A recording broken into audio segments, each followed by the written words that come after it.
Here with the great Abel Sanchez. Abel, fresh off your man Triple G's first pay-per-view outing, and it brought what looked like the most complete Triple G I ever saw, and I'm sure you couldn't be doing any better right now. Am I right?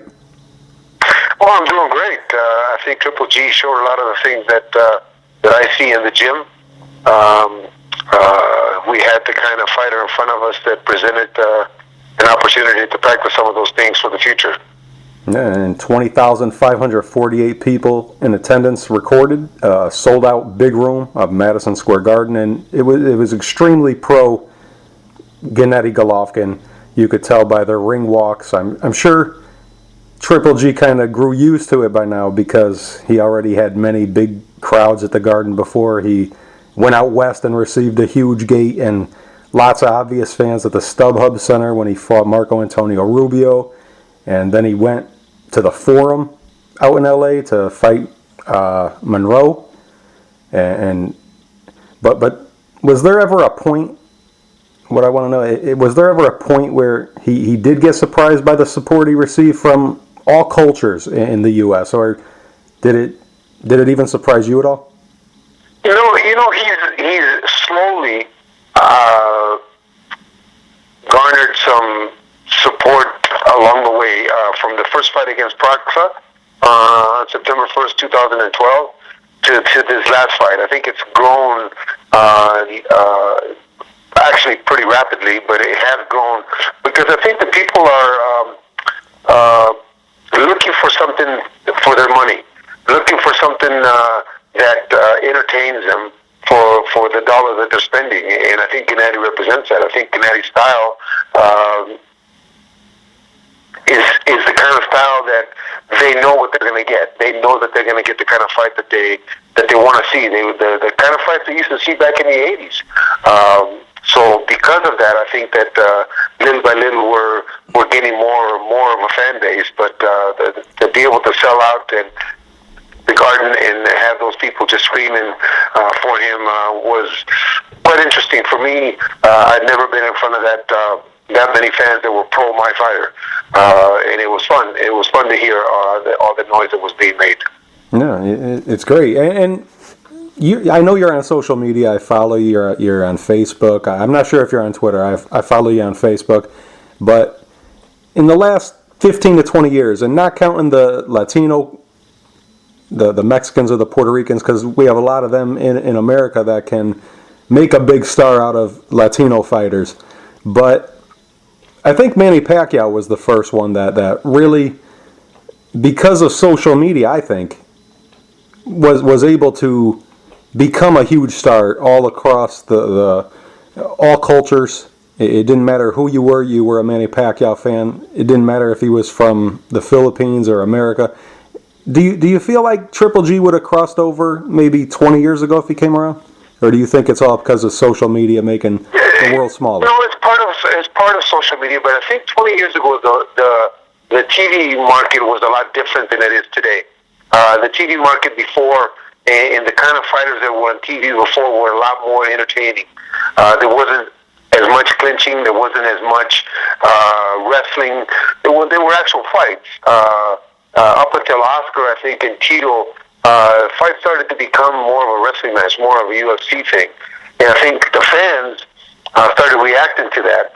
There are some few that talk about it being the sweet science, but it isn't the sweet science. What it is, when we go to the fights, is we want to see somebody get knocked out. We live in a morbid society, and that's the reason we go to the fights. We don't go to the fights to watch somebody box and run for 12 rounds. And the majority of the fans want to see entertainment, and I think that's what Gennady brings back. Brings back that Mike Tyson X kind of individual that you better leave work home.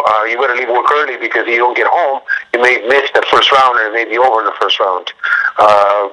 Hopefully that continues, and the Latin fans that are behind us and that are backing us right now continues to grow the Latin fan base. But I do believe it's because that's what they're accustomed to. That's what they're accustomed to watching their fighters do. Yeah, and it's funny that you bring up Mike Tyson, but Gennady got a higher KO percentage, higher KO ratio than Tyson did at his absolute best before he lost to Buster Douglas. What do you think about that? Well, I think that Gennady may not be the demonic and beast-like individual in the ring like Mike was. Mike came out to hurt you from the first second. I think Gennady's more calculated and more.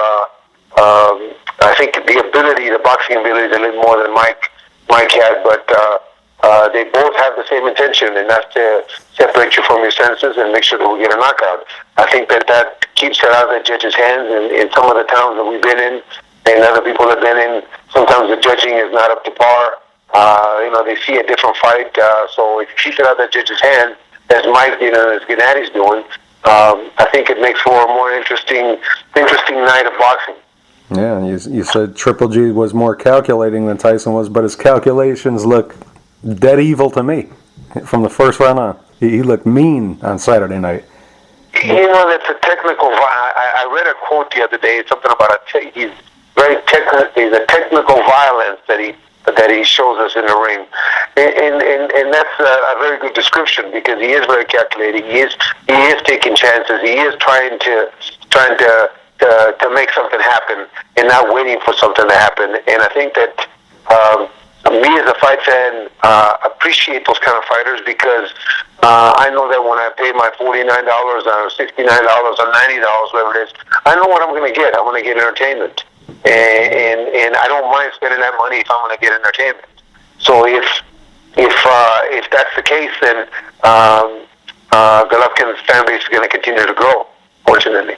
Absolutely. And take me back to the build-up in the training camp for David Lemieux. David gives an image to people that seems as if he's very confident, bordering even on cocky. Did that fuel Triple G with any extra incentive to dominate the man the way he did? No, I don't think so. I think that the fact that David was the IBF reigning champion was the fuel enough for Gennady because he wants to get all the belts. He wants to be the undisputed middleweight champion, and by fighting David, he gained the IBF. So that was enough motivation for him to be on his P's and Q's and making sure that he did everything the best of his ability that night to beat a David Lemieux, who's a big puncher also. I mean, this is a guy that had almost the same knockout ratio as Gennady. So he was in his own right a big puncher. Yeah, and Gennady smiles a lot, at least when the cameras are around. Does he do that even when the cameras aren't there, too, or does he just is he more serious? He's the same jovial guy that I first met 5.5 years ago. He's the same jovial guy, always joking, always smiling, always in a... He said, Coach, one day somebody asked him a question about his career and about his life. He said, you know what, I have a wonderful life. Why shouldn't I be happy? And that's exactly how he feels inside the ring. We do all the preparation in the gym, and when he gets to the fight, you're supposed to be having fun. You're supposed to be exercising all the things that you practice in the gym to be able to dominate in the fight. And fortunately for him, God gave him some heavy hands, and with discipline and dedication and technique and timing, he's been able to accumulate all those knockouts. But it wasn't because he got lucky; it's because he prepared things and he got ready for that situation that was going to be presented to him. And so far, so good. So hopefully, it keeps going. Yeah, so far so good is right. So nothing irritated him about David Lemieux as a person personally before the fight? No, fortunately David was a ultimate pro, a consummate pro. His team was very professional. Mark Ramsey is a great coach. It's just that on that night, Gennady Golovkin was a little more boxing savvy than David. David's got a great career ahead of him. Right now, Gennady Golovkin is the best middleweight in the world, and David went up against the best middleweight, so he's going to send the shade up. That night, Saturday night, Gennady was better. But I'm sure David will learn from this and will become a better fighter. And with Mark's help and Camille as his manager guiding him for the next 3 or 4 fights, he will become champion again. And hopefully down the road, if he does become champion and he improves his technical aspect of his game, and then maybe we'll meet again. Now to the fight itself. From the first round on, Triple G used an amazing jab, an extremely painful-looking jab, and his defense seemed to baffle David Lemieux. Lemieux seemed clueless when it came to getting inside and having any success at all. And it was mentioned on the pre-show on HBO when David Lemieux said that Triple G's last opponent, Willie Monroe, had some success landing shots on Triple G. And he said that if he landed those kinds of punches, Triple G is getting knocked out. And you said something like that too. Something like that.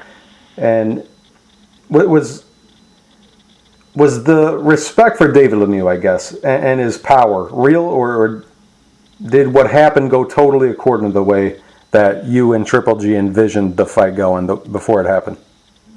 No, prior to the fight, I was asked if I thought that David Lemieux was the most difficult opponent. And I said yes, he was the most difficult opponent because he was an IVF champion. And he's the first guy that actually had something to lose other than an L on his record. He had a belt that he worked very hard to get. So he was the most difficult opponent because of that. But he wasn't the hardest puncher. He wasn't the best boxer. I thought Curtis Stevens was the heavier puncher. I thought Curtis Stevens was the most difficult because of his punching power. Mm-hmm. But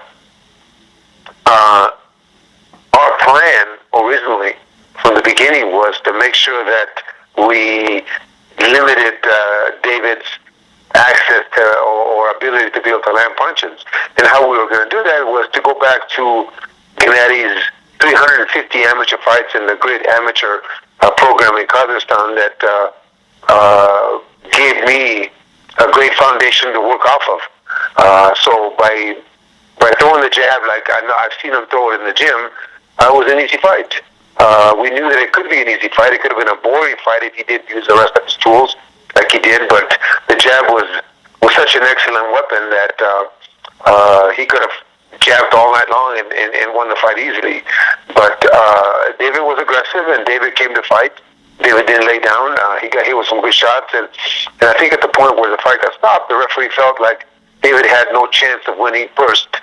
Second, he didn't have no chance of hurting GG, and he was taking some punishment from a very heavy-handed guy. So sometimes we have to look at what's in the best interest of David's future and his career.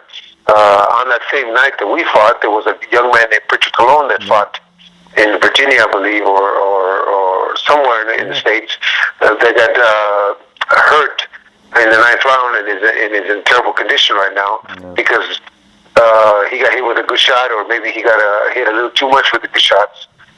So by stopping the fight, like Steve Willis did in the eighth round, maybe it saved David from further punishment. I'm not saying he could have got hurt like Pritchard did, but he would have absorbed the punishment that he was absorbing for 8 rounds unnecessarily. Yeah, and I hope a lot of people are sending their best vibes or prayers, whatever you believe in. I hope that a lot of people know about Pritchard Colon's situation, and it is dire, and I hope people's best wishes keep going towards him for a full recovery, hopefully. Nothing's impossible, I guess, so people keep wishing well for Pritchard Colon, and I'm glad you mentioned that, because I was thinking about that fight too. During that fight, there was many times that I was thinking they should stop the fight, and Lemieux had enough, but they did keep sending him out there, and it was kind of getting to be a scary situation to me, at least, when it got late in the fight.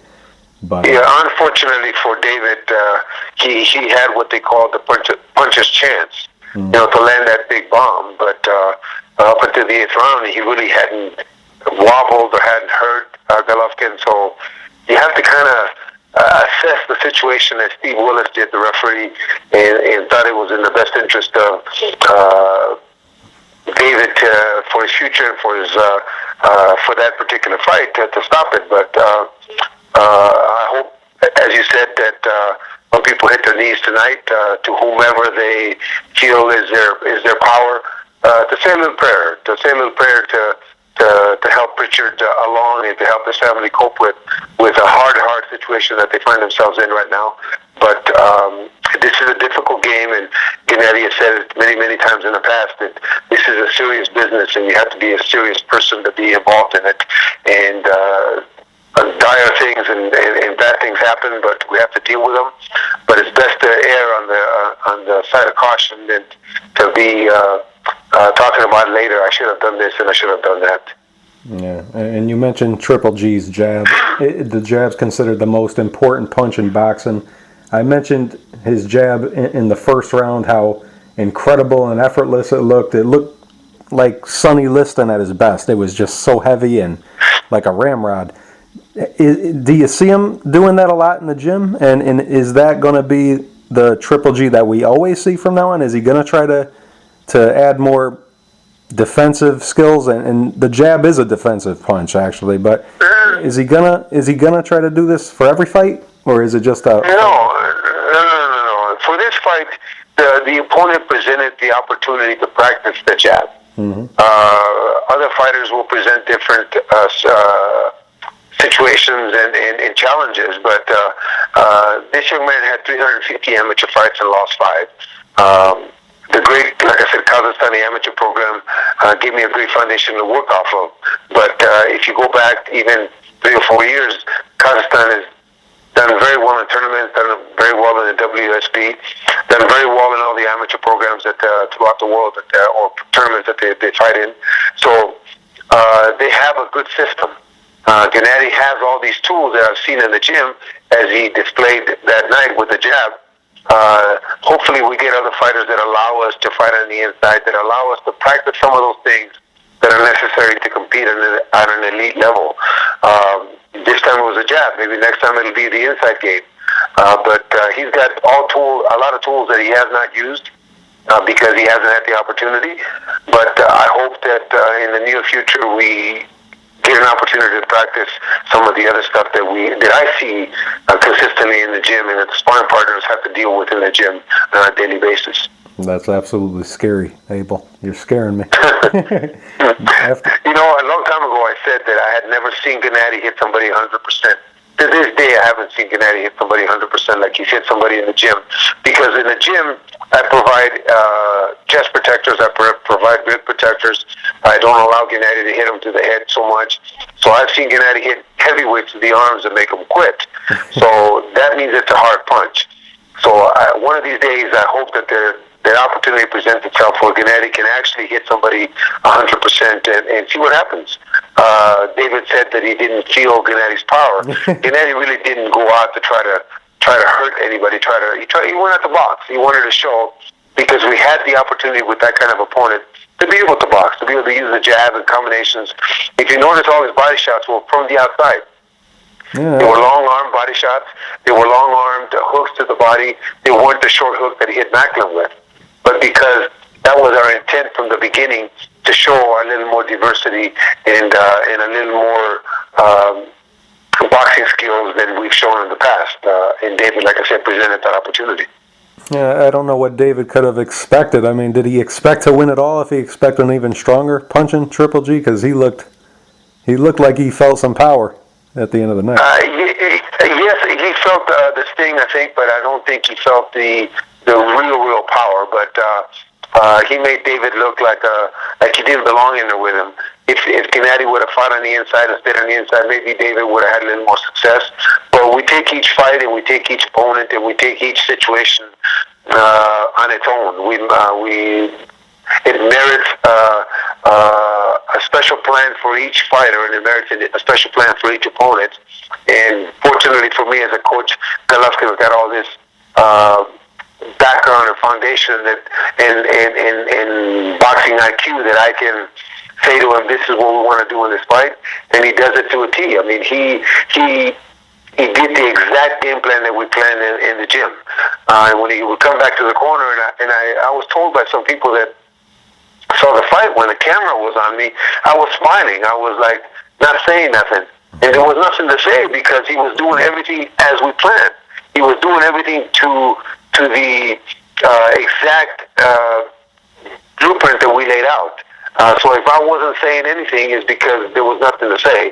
And if I was smiling, it's because here you have a student that's doing exactly what you ask him to do, and he's having success at it. So it was fun for me to watch. It was fun for me to be a part of, and it was fun for Gennady to be able to demonstrate to the fans that he could do a lot more than just punch. Yeah, and I expected Triple G to win the fight. I did. I pretty much had no doubt. I thought that Lemieux had a puncher's chance, but I mean, anything could happen in the game, but it was tough to see a guy winning if he doesn't have as many layers as the other guy got. Triple G has that amateur experience, like you said, and incredible knockout power along with more skills, and you got to bet on that guy. But back to the fight, you had round 2 after winning round 1.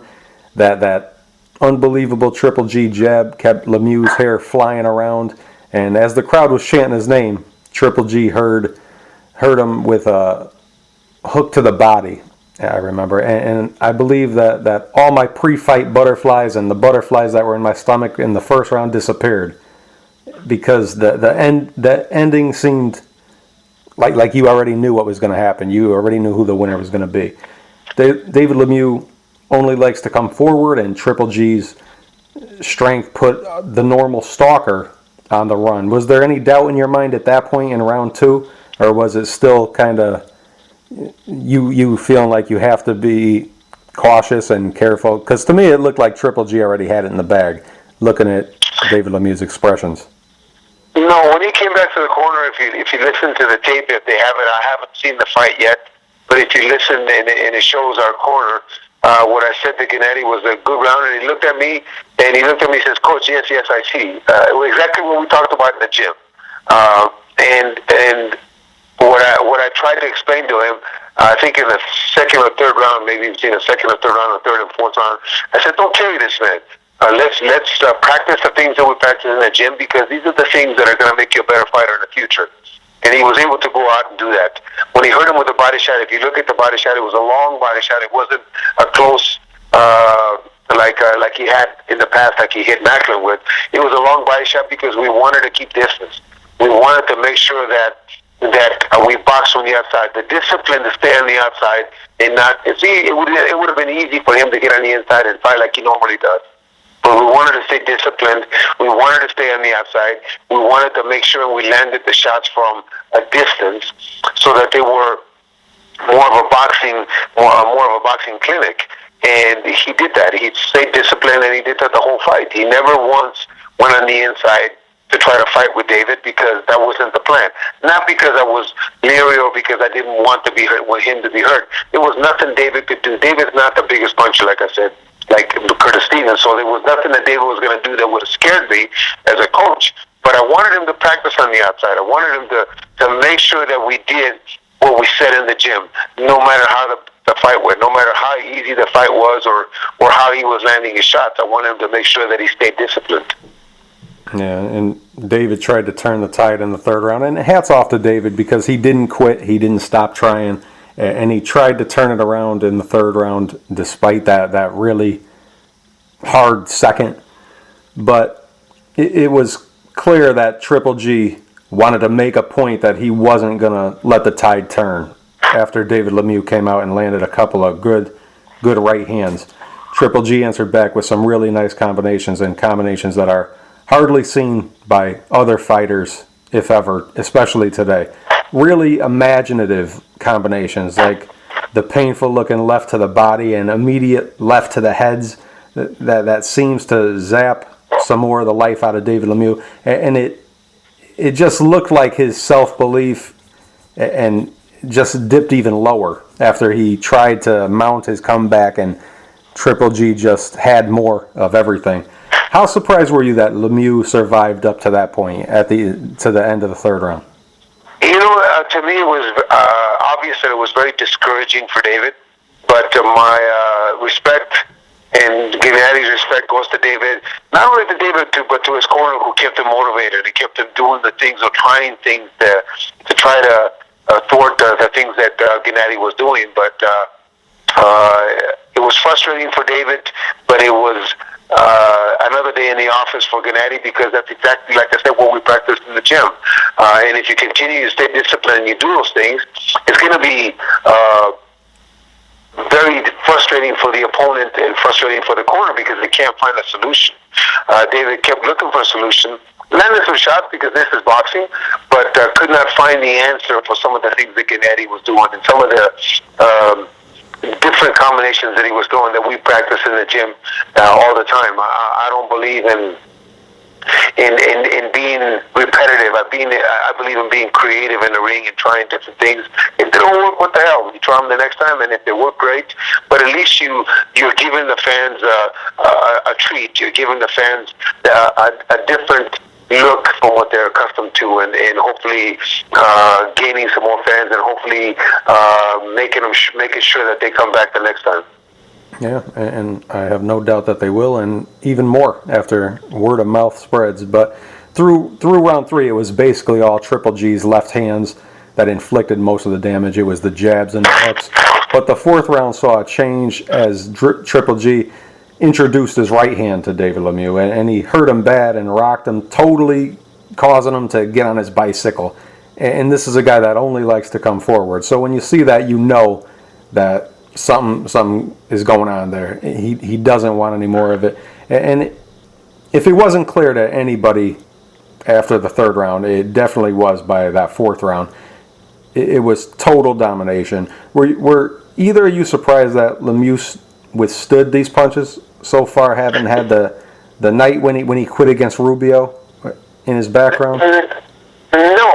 Prior to the fight, in some interviews, I said that as soon as David feels the strength and the power, that he would be a different fighter. And that's exactly what happened. Once he felt those punches, and he was backtracking, he was not on his front foot, he was not coming forward. And unfortunately for David, his best position is on his front foot and coming forward and throwing punches. So when you start to back a guy up like that, then he becomes an easy prey. He becomes an easy target. And Golovkin saw that. Unlike the fight with Curtis Stevens, where he was trying to hurt Curtis Stevens and trying to make him go as long as possible so that he could inflict punishment. With David, it was more trying to find the perfect spot to land the things that he wanted to land. But David hung in there. David, even retreating, he was trying to be aggressive, even in retreat. But Golovkin was just a little too strong, I believe. Yeah, and then round 5, the totally pro Triple G crowd actually started cheering David Lemieux as David came out, and he seemed willing to trade with your man. His heart was, if not necessarily winning the crowd over, his heart was causing the crowd to want to show him a little support for what he was showing.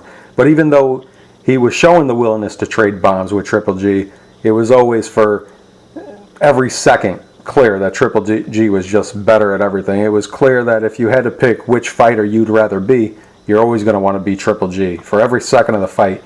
And a left hand, it was a left, right, left to the body that put Lemieux down, and it didn't look like he wanted to get up, but he did, and he was very fortunate that there was only a couple seconds left to go in the round as Triple G closed in, the bell rang.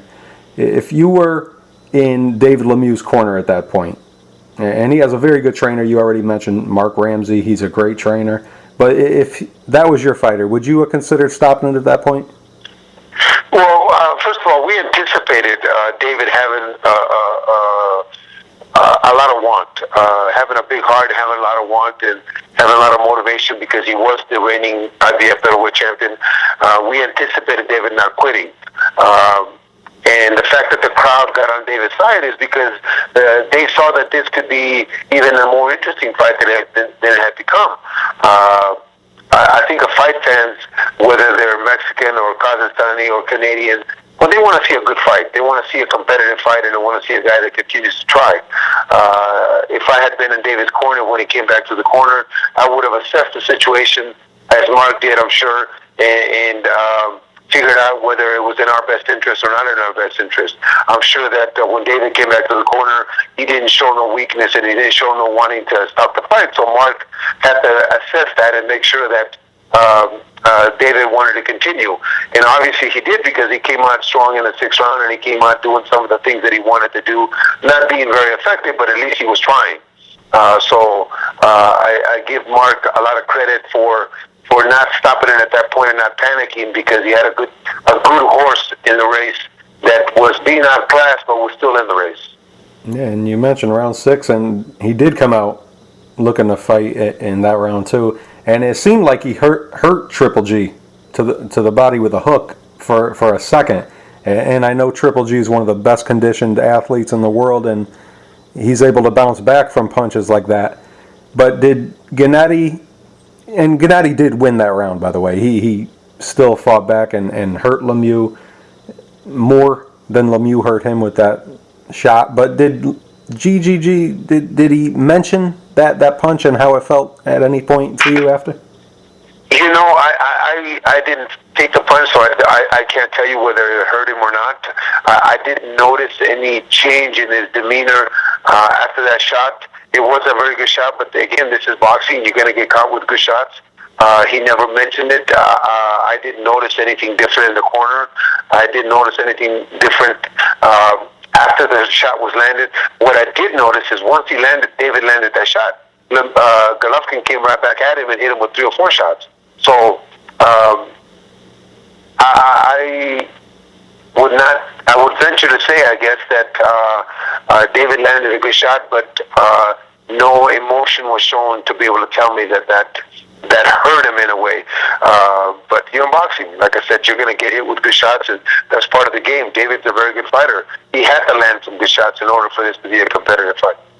Yeah, and round 7 saw referee Steve Willis bring Lemieux to the ringside doctor, only to be sent back into the wood chipper that was Triple G that night. And the wood chipper did what wood chippers do.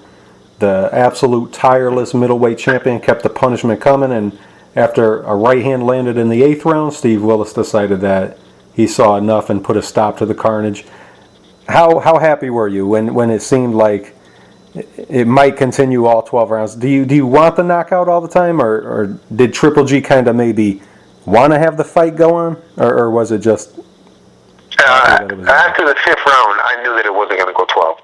No. After the 5th round, and when the referee brought the doctor on the apron and to look at David, I don't think he brought him up to look at David as much as what let's just say if he was in a condition to continue. He brought him up to just see the demeanor, just see what David's reaction would have been, just to see how he reacted to the questions and how he reacted to being asked the questions. Sometimes you have to judge not so much by being hurt, but by how you respond to what they're asking you. Steve Willis wanted to make sure that David still wanted to fight. David still wanted to go on, and by bringing him to the doctor asked him particular questions, and how he answers them is how they're going to determine whether the fight should continue or not continue. At the point where he got hit with that good body shot and he winced and he's sitting in the corner like wide open prey, he got hit with a couple shots. At that point, Steve Willis felt that 1, he wasn't hurting Golovkin. 2, he was losing every round. 3, there was no chance he was going to land that Hail Mary. And 4, he's getting pummeled in the corner. Enough is enough. In retrospect, we didn't know about Pritchard at the time, but in retrospect, sometimes a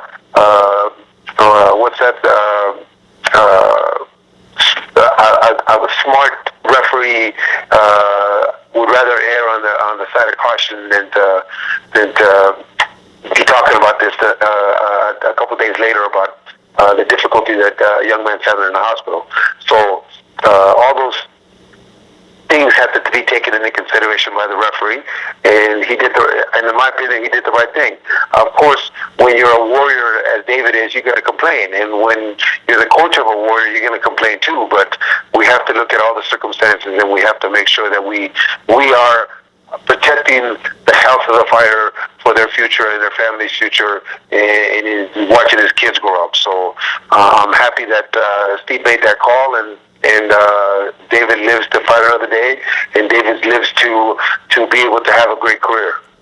Yeah, absolutely. And in the show, the road to Triple G, Lemieux, HBO showed his beautiful daughter, and I'm glad he's there for her too. And he's also got a son who lives in Germany, who I believe is Germany, and they need their father. And I'm glad the referee, and Steve Willis is a great referee. He's one of the most fun guys to watch ref a fight. So great stoppage. Maybe a little later than I would have done it, but maybe the crowd would have had a problem if he stopped it earlier. And after every fight, Triple G gets more and more popular. More people learn about him and are instant fans because of what he brings to the table. And the instant question after a fight is, who's next? Lots of people want the winner of next month's big Canelo Cotto fight. Do you prefer either guy for your man, or maybe you don't care who it is?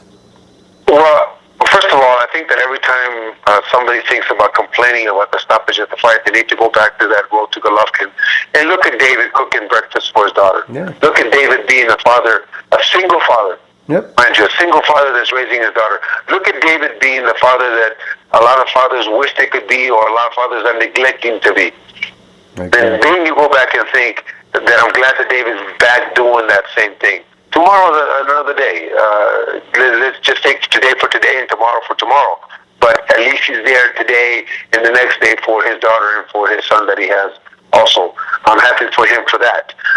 But as far as Golovkin, now that that fight is over, the WBC was allowed by the Golovkin team to have Canelo and Cotto fight for the WBC title that Cotto holds right now, but with the understanding that the winner must face the winner of Golovkin-Lemieux. Golovkin wins, so now the winner of Canelo Cotto has to fight the winner, which is Golovkin.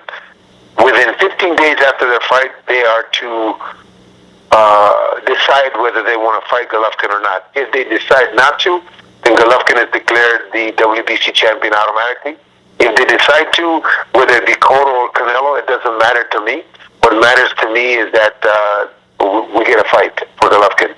I would like to see him. If that doesn't happen, I would love to see him fight in February sometime. I don't know where, but somewhere. If it's Cotto, if it's Canelo that wins, I believe that Canelo will fight us sometime in May, because that's the May holiday that is so popular with Mexican fans. So if that is the case, we look forward to that challenge. If Cotto wins, I would venture to say that Cotto may not fight Golovkin, because Golovkin's as he puts it, he's a junior middleweight and Golovkin's a middleweight. But if he does, then I look forward to a fight maybe in June with Cotto, because that is the Puerto Rican parade vacation time for the Puerto Ricans in New York. So we have many, or several, I should say, interesting fights or interesting scenarios that could provide a lot of entertainment for the fans. We're just ready for whomever. It doesn't matter to us. We'll prepare for whatever fight is ahead of us. What other fights do you think could match that kind of excitement, though? You know, Andy Lee is fighting Billy Joe Saunders in December also, so Andy Lee has expressed interest in fighting Golovkin. Mm-hmm. But then you also have Danny Jacobs fighting Peter Quillen. If Peter Quillen happens to win, then I think a Peter Quillen fight at the Barclays would be a huge fight. You know, there's I'm sorry. Several scenarios. Yeah, but the thing is, though, when I watch a PBC card, and I'm kind of caught in between whether I like PBC or not. They do give some good fights, and sometimes they give a lot of bad fights, but they do give a lot. They give quantity, if not always quality. So I'm kind of caught in between. But one of the things is, when I'm watching a PBC card, and it seems like Al Heyman might have something to do with it, I'm not sure, but the announcers, if a Quillen is fighting or a Jacobs is fighting, they never mention the name of Triple G. And it's not just Triple G, they do it with other fighters who aren't signed by Al Heyman too, who you kind of can't ignore, but they seem to ignore them. On Showtime, on all the shows that PBC's on, they never mention Triple G's name. Well, that's unfortunate that is their agenda. But I believe that Peter, being the kind of fighter that he is, and having the challenge of a Triple G, would rise to the occasion. Unfortunately for Peter, he's been dealt some very bad fights because of matchmaking. I don't think that's completely Peter's fault. I believe that the people in charge of doing the matches and proposing the opponents have lacked in imagination to try to make Peter a bigger star. But I think the challenge of a Golovkin would make Peter not only train harder, but really motivated mentally for that challenge, and I think it would be a great fight, especially at the Barclays in New York, him being from the Brooklyn area. So I would hope that promoters come to terms and promoters sit down at the table and try to hash something out that is beneficial, not only for their side, but for our side, but for boxing, for us as fight fans, so that we can determine who, if it's Peter, if it's Golovkin, if it's Lee, if it's Cotto, if it's Canelo, we can determine who the best middleweight is out in the world. And the only way we're going to find out is for them to fight each other in determine that. And it'll be going back to the days of Hagler, Leonard, Hearns, Duran, Benitez, where they fought each other in a round robin thing, and it was they became not only Hall of Famers, superstars, but they also gave us great entertainment. Yeah, I don't know if you noticed that either, but did you notice that they don't mention his name? Yeah, I do. Unfortunately, they are trying to monopolize their part of it, or their group is trying to just be their group and not mention the world caliber fighters. But we can't change that. All we can do is just continue to win and continue to perform and continue to give the fans what they want to see. If PBC doesn't start doing that or continues to do that on a more consistent basis, then maybe they lose the audience.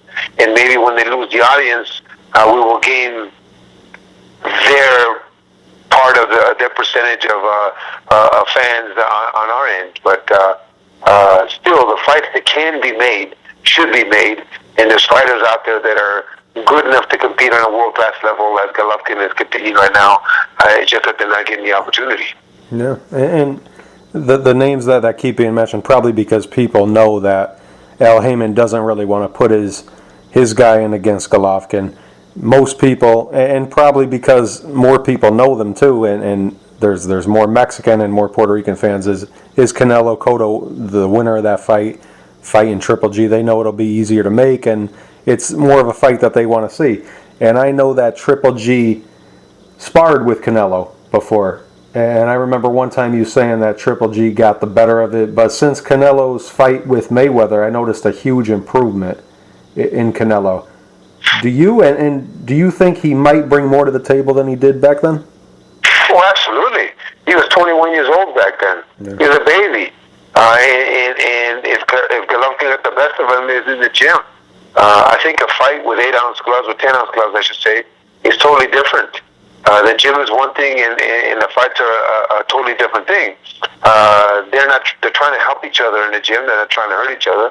But I think that a fight now, Canelo's grown immensely. They've done a great job with him. Oscar's matchmaking and promotional company has done a great job, and Chepo and Jose have done. Chepo and Eddie have done a great job. So I anticipate if they ever do fight to be completely different than what they sparred when they sparred, because it's a national fight. There's going to be more at stake. But in mentioning PBC, I believe that Danny Jacobs happens to be the interim or the regular champion for the WBA, which is the mandatory for Golovkin. So at one point or another, if Al is going to continue to have his fighters fight for the belts that are recognized right now, the IBF, WBA, WBC, WBO, and IBO, if he's going to have them continue to fight for those belts, there's going to come a point where Danny Jacobs is going to want to fight his mandatory, which is Golovkin. And at that point, whether it be Danny Jacobs or Peter Quillen, whomever wins, and at that point, Al's going to have to deal with the promoters that handle the fighter that is the champion for that organization. So, working with Tom Loeffler is the kind of promoter that works with everybody. He has no agenda. He has no political preferences, let's just say. So he's going to do what's best for Golovkin, and if he does what's best for Golovkin, then maybe that fight will happen. If it does happen, then I think we will determine then who the best middleweight in the world is. Yeah, if everyone worked and operated the way Tom Loeffler did, it would be a great sport behind the scenes. But it's going to be really interesting, because we're going to see if the deep pockets of Al Haymon cause things to happen politically in those alphabet organizations. It's going to be interesting for over the past next year to 2 years to see how it plays out. But we talked about. I'm sorry. Go on. Yeah, but even with deep pockets, I think that there comes a point where if you're the regular champion, if you want to be considered the super champion or the real champion of the WBA, let's just say, then deep pockets don't matter.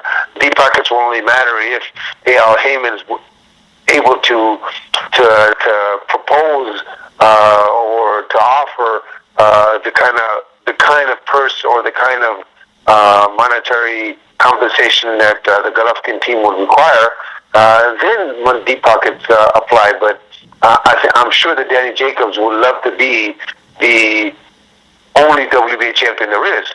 So in order to do that, Heyman would have to accommodate if that's what they're going to do, or give up the belts, or have the Heyman fighters not fight for the WBA, WBC, WBO, and IBF belts and create their own. But by doing that, they're going away from the realm. They're going away from what boxing is. It's like a baseball franchise wanting to start their own. Instead of the National American League, they want to start the all New York League. They just say it doesn't fit into what boxing is right now. But Danny being the champion right now and Peter fighting him, I guess they're fighting on the December the 5th. I think they're fighting for that belt. Mm-hmm. So once the winner is determined, what is their next step? Their next step is just to stay on the sidelines, just fight for the PBC, or be world recognized as a world champion. Like I said, at that point, then Al would have to deal with the promoters that are willing to deal with Al, which would be Tom is more than happy to deal with Tom with Al Heyman to try to determine and try to see if there's a possibility that Golovkin could fight Peter or Danny to determine whether they belong as the regular champion or not. If that's the case, then I think we as fans are going to benefit from it, because then we're getting to the point where we're going to have one champion in each division, or at least in the middleweight division, as Marvin was and as Bernard was at one point. I would hopefully, before I stop training fighters, I would love to see that. I would love to see that, because that's the way it used to be. Yeah, me too. And that's another. It's going to be interesting on so many levels, because it's going to show you. I know if a fighter wanted to fight Triple G, they could go to Al Heyman and be like, "Look, I want him next." And what could Al Heyman say? He can't say no if you keep demanding it. So it's going to be interesting to see what's in the mind of these fighters and what they really want. So it's going to be interesting on, like I said, a lot. Chris, I think that it goes deeper than that. I don't think it's so much the fighter. I think that the fighters want to fight the best. I think that Al is trying to control boxing to a point where he dictates on who fights whom. Yeah. And by doing that, the fighters don't really have a choice who they fight. And in this case, Peter fighting the fight that he's fighting, once he wins the title, if he beats Danny Jacobs, who will he fight? He would have to fight a Heyman fighter and not fight the next one in line. So what happens if he doesn't fight the mandatory and he gets stripped?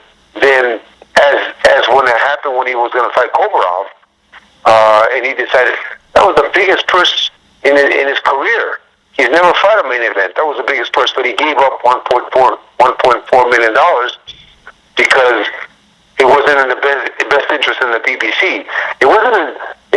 It shouldn't be the best interest of the PBC. It should be the best interest of the particular fighter that has struggled and has worked his whole life to get to that point.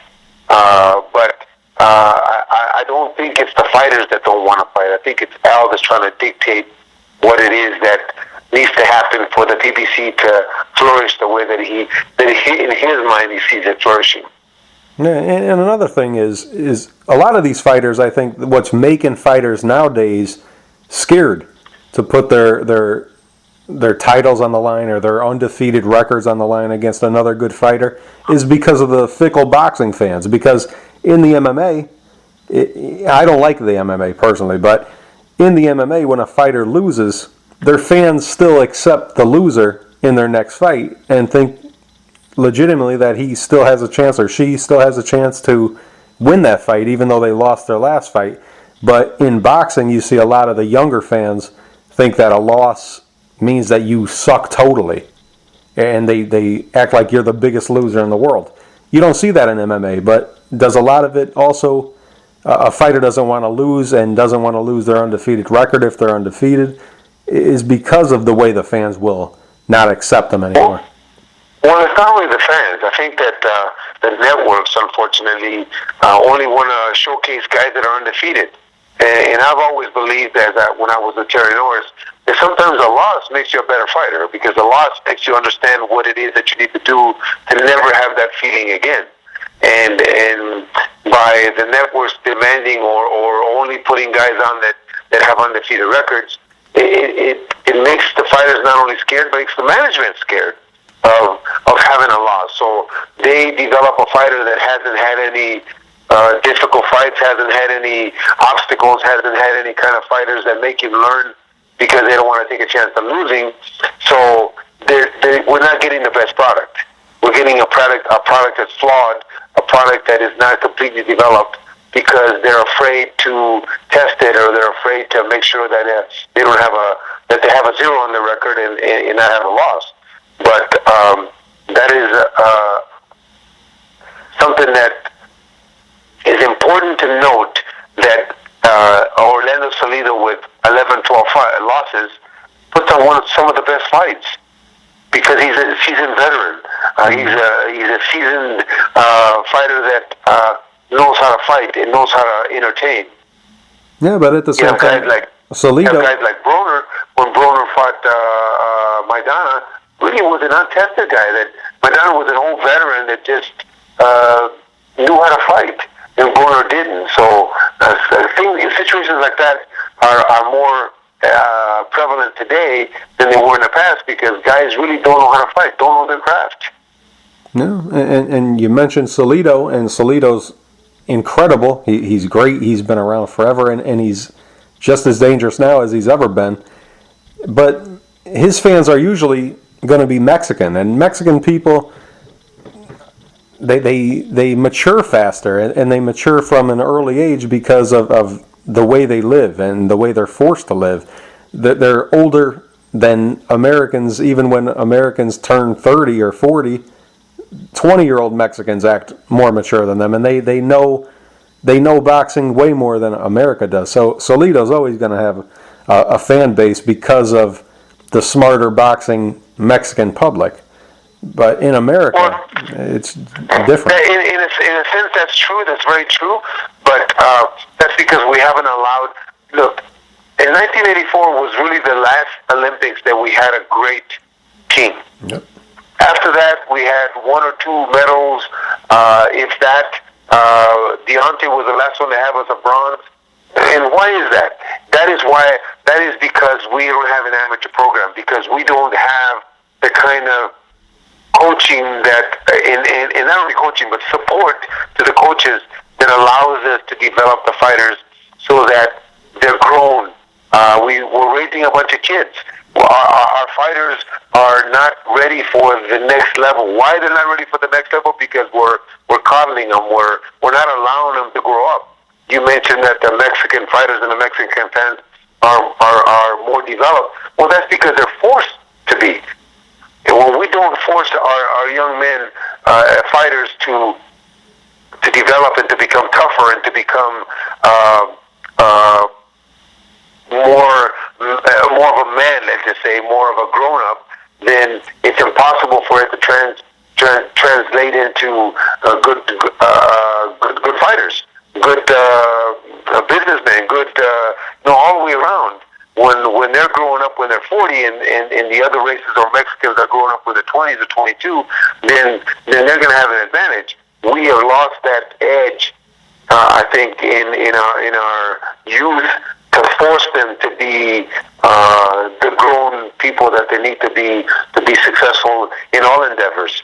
In this particular case, the boxing, like I said, we haven't had the success because we're not allowing them to grow up. We're coddling them. We're giving them everything that they need, just so that we continue to, or let's just say a manager continues to be in charge because he's feeding the fighter and he's giving them money's monthly, so the fighter doesn't grow up. The fighter's being well taken care of, so they don't grow up in a manner that the other, let's say, races do. And that's unfortunate for us as Americans, because we're allowing them to pass us in all aspects. It's a problem in America, and you see it. It gets worse and worse with every generation, and it shows. And that's a real problem. But this interview went a lot longer than I expected, and I apologize for it. You're a great conversationalist. I just have a few more questions, and I just want to get back to the Canelo-Cotto fight. You mentioned how Canelo improved a lot since he sparred Gennady back 4 years ago. He's 25 now. He was 21 then. But a lot of people think that Miguel Cotto is also fighting at a higher level now than ever, as he hired Freddie Roach, and he credits Freddie as making him remember his past skills, and particularly his hook to the body and a lot of the little things that he lost over the years. Now, do you see that too? Do you see a big improvement in Cotto since he joined Freddie? Absolutely. Well, first of all, Canelo, let me just say a little bit about Canelo. All those things that you said are very true. But the most important fact, I think, that we have to consider with Canelo is that he fought Floyd Mayweather. And because he lost to Floyd Mayweather, he became a better fighter. Yeah. He understands now what he needs to do to be at that elite level. Floyd made him a better fighter by beating him. Yep. Floyd made him understand what it takes to beat Floyd. So Canelo's not only improved because he's 25 years old, and because Chepo and Eddie have done a great job with him, and Oscar has promoted him correctly and got him the right fights to make him grow. But I think Floyd helped that immensely. As far as Cotto, I think that the move to Freddie finally gave Cotto a guy that was going to run the show. In the past, when he was with his uncle and when he was with Pedro and he was with some of the other coaches, and the reason I say this is because he was up here in camp when he had Pedro Diaz training him. And actually, Miguel ran the show. Miguel said what he wanted to do. Miguel really ran the training. And with Freddie now, Freddie is the boss. Freddie runs the show. Freddie trains him like Freddie trains. So because of Freddie, I think that Miguel has become a better fighter and is recalling some of the things that he knew in the past, or he did in the past, that he stopped doing because there was nobody pushing him. Now you have a guy in Freddie that's trying to bring back all those things that Cotto knew but had not practiced. Mm-hmm. And adding Freddie's twist to it makes him a better fighter. It's definitely a great fight. It's a 50-50 fight for me. I just tend to lean a little bit towards the youth of Canelo, but don't go to sleep on Cotto, because not only is he a Hall of Fame fighter, he will be a Hall of Fame fighter, but he's a guy that has dramatically improved under Freddie. And I'm sure you've been asked 500 times at least, but I think you just answered it. You're leaning towards Canelo in that fight? I'm just leaning towards Canelo. It's a heck of a fight, but I'm leaning towards Canelo because of the youth. I think Cotto has had some very difficult fights, and I think if the fight goes long, I just see the kind of fight that he had with Margarito, where Canelo's getting stronger, and maybe Miguel is fading a little bit.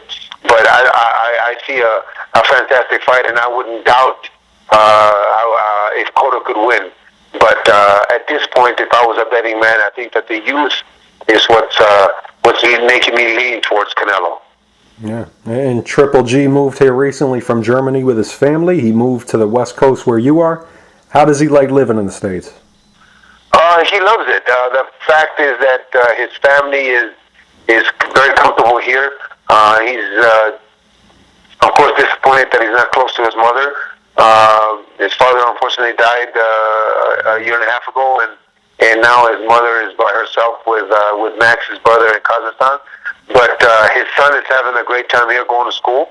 His wife is enjoying the California lifestyle. His son plays soccer. His son plays basketball, baseball. He's taking piano lessons. So all those things are good for Gennady's psyche because they're close. Because they're right here where he can just give him a call, and he knows that at any time, at any moment, he can go down and visit him. Not that he does, but just knowing that they're that close, I think, is very good for Gennady's psyche. Gennady likes the fact that his son is learning English and is learning a different way of life than he had, let's just say, in Germany and Kazakhstan. But I think that they'll live here for as long as Gennady's a pro. And I believe they will go back to Kazakhstan when this is all over. But they're very comfortable here right now. And what about you and his relationship? Is it getting closer now that you get to spend more time with him? He's close by. Actually, even when his family was in Germany, I think in 2013, he spent 10 months out of 12 with me. So, no, we spend a lot of time together. It just makes it easier for me as a coach to know that his mind is at ease. His mind is at ease because they're right here. It's his only son. He's very close to him, Vadim, and he likes the fact that he can talk to him and he knows that he's real close. So for me, it makes it easier because his mind is at peace. He not that he trains any harder, but just that he's at peace with knowing that they're that close. Yeah, and I don't know how much stock you put in the pound-for-pound race. Right now, Floyd retired or says he retired. Would you say Triple G is the best fighter on the planet right now? I would say that there's some fights that are coming up that will determine with the fans who that pound-for-pound king is. We have the Cotto Canelo, we have Lee and Saunders, we have Vladimir fighting somebody, Chocolatito's going to fight again. So right now I think it's vacant, and if we are being considered and we are being talked about, that is a feather in our cap, but it's something that is mythical and something that everybody will have a different opinion.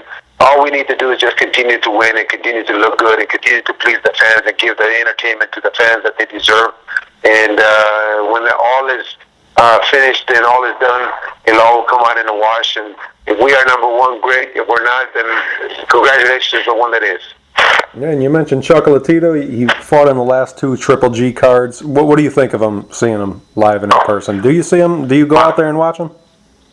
You know, of course I did. We had a TV in our dressing room, and we watched his fight. Unbelievable talent. My favorite fighter of all time was Alex Arguello and Aaron Pryor. Those are my two favorite fighters of all time. Unfortunately, they fought each other. But I see a lot of traits, and I see a lot of the things that Alexis used to do in Chocolatito. He does a lot of those things, and he does them very well. He's a well-balanced fighter. He does all things well. He's a good puncher. He moves well, counter punches. He stays in the pocket. So all the things that you would want to see in a great fighter, he has. So it's a pleasure watching him. Like I said, we watched him in the dressing room, and what a treat that was. And if he is considered the number one, I wouldn't have a problem with that. And I don't think Gennady would have a problem with that. Gennady just wants the fans to enjoy not only Chocolatito but him while they're here. They don't have much more to go in their career. Chocolatito's got 40-some fights, so he may not have that many fights left. But to just enjoy him because these kind of fighters don't come along very often. Yeah, and honestly, and Max Kellerman mentioned it on the Willie Monroe undercard. He said that Roman Gonzalez out GGG'd Triple G.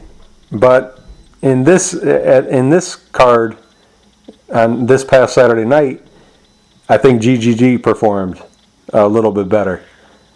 Well, I think that there's different trains of thought. Everybody's got an opinion.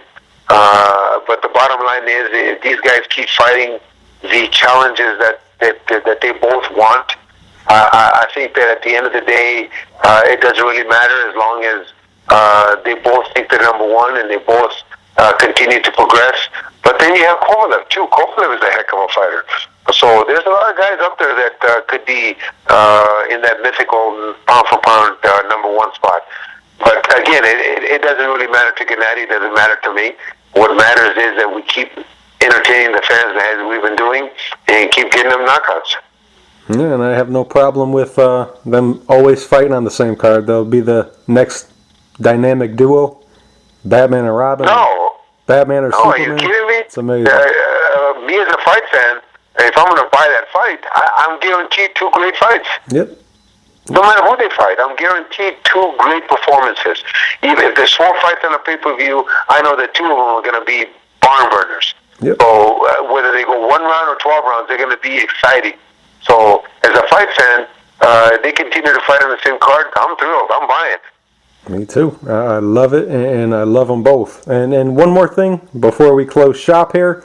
I go on social media every day, Abel, and one of the hot threads on one of the boxing groups on Facebook that I go on, it's a mythical matchup between Triple G and Marvin Hagler. And you mentioned Marvin Hagler earlier in the call. Let's say it was last Saturday night's Triple G fighting the 1984 version of Marvin Hagler, or maybe the one that fought Hearns in 85. How does that fight play out in your mind? How do you think that one goes?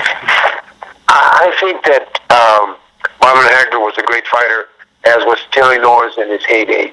But these are guys, and we, unfortunately, we as fans like to compare eras.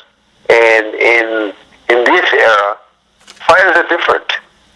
Fighters are more physical. Fighters are better conditioned. Fighters are stronger. Fighters are fighting a different fight today than they were fighting back 20 years ago or 25 years ago. I believe that, and I said this in the past, and Ron Borges really got upset at me because he's a Brockton man, but I feel that Gennady Golovkin would have beat Marvin Hagler in the later part of the fight, would have knocked him out later or stopped him in the later part of the fight. Why? Because if you look at Marvin was a junior middleweight welterweight size-wise. He was like 5'7", 5'7.5". You have Golovkin, who is a big physical middleweight that would have been too strong. I think that a guy like Thomas Hearns may have had a better chance because he was taller and could have boxed him. Golovkin would have finally got to him. But I think that these eras are not comparable because it's a different type of fight. It's a different type of fight that Vladimir Klitschko has and Larry Holmes had. It's just different. James Toney, when he was a middleweight, was totally different than Golovkin fights today. Bernard Hopkins, when he was a middleweight, was totally different than Golovkin fights today. So I find it hard to compare those eras. But I respect Marvin because he was a great champion. But it also was a champion that had a defense against a lightweight champion, Roberto Duran, who moved up 4 divisions. 2 divisions first to beat Ray Leonard, and then 2 divisions to fight Marvin Hagler, and Roberto Duran lost a 2-point decision in a 15-round fight. So, which way do you lean? Was Marvin Hagler not quite what Golovkin is, or was Roberto Duran that badass that 160 pounds was able to lose a 2-point decision to the best middleweight in the world at the time? Mm-hmm. So, it's difficult to compare. Again, I say that because I think it's not fair to the guys that were fighting then to compare them to the guys that are fighting today. Yeah, and I'm sorry, that was the last question, but you mentioned Terry Norris earlier in the conversation, and I think about Terry a lot, and I saw pictures of him recently on Facebook. He looks great. He still looks in great shape. He still looks the same. Do you ever talk to him anymore? He came up to visit me about a year ago, and he was doing a lot better than he was in the past. Unfortunately for Terry, after I left, after the Melcher Taylor fight, or actually after the Simon Brown fight that got called off after Melcher Taylor, Terry started running his own show in the gym and was doing things in the gym that were not good for him. He was sparring too many rounds. He was just getting hit too much, and he's in the condition that he is now. I think because of not so much the fights, but because of all the hard physical work in the gym and the sparring. And but I saw him about a year ago, and I thought he looked great. I thought physically he looks unbelievably fit. Mentally, he's not completely there. I think he understands everything, but he's still the punches have taken their toll. But he's got a great wife and Tanya that's done wonders with him in the last 4 or 5 years, has got him speech therapy, has got him doing boxercise, she's got him doing all kinds of different things that are good for Terry's physique and mental aptitude. But I'm happy that he's doing well, and like I said, I saw him a year ago, and he was happy to see me. Came up to my gym and saw the museum I have of his fights and his posters and his pictures, because he's one of the reasons why I am here today and successful today. Wow, that's great. I'm glad I didn't know if I was going to ask that question, because this did go way longer than I expected, but I'm glad I did, because I think about Terry a lot, and he means a lot to me, having come up in that time where he was a really active champion and always fought great and never disappointed, and always excited the people watching. One of my favorite fighters of all time, and I do appreciate this conversation. The great Abel Sanchez. I talked to you quite a few times, Abel, and you never disappoint. You never let me down. You always have a great boxing conversation, and I appreciate this one. Thanks. Thank you, Chris. Thank you for having me, and I appreciate your time. And thanks for all the support, and hopefully your fans will continue to enjoy Triple G and his ascent to greatness. But most of all, like I said, thank you for your efforts.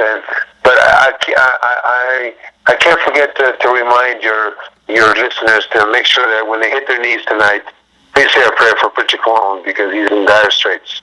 Absolutely, and I hope the same. I appreciate your time, Abel. Thank you. Thank you.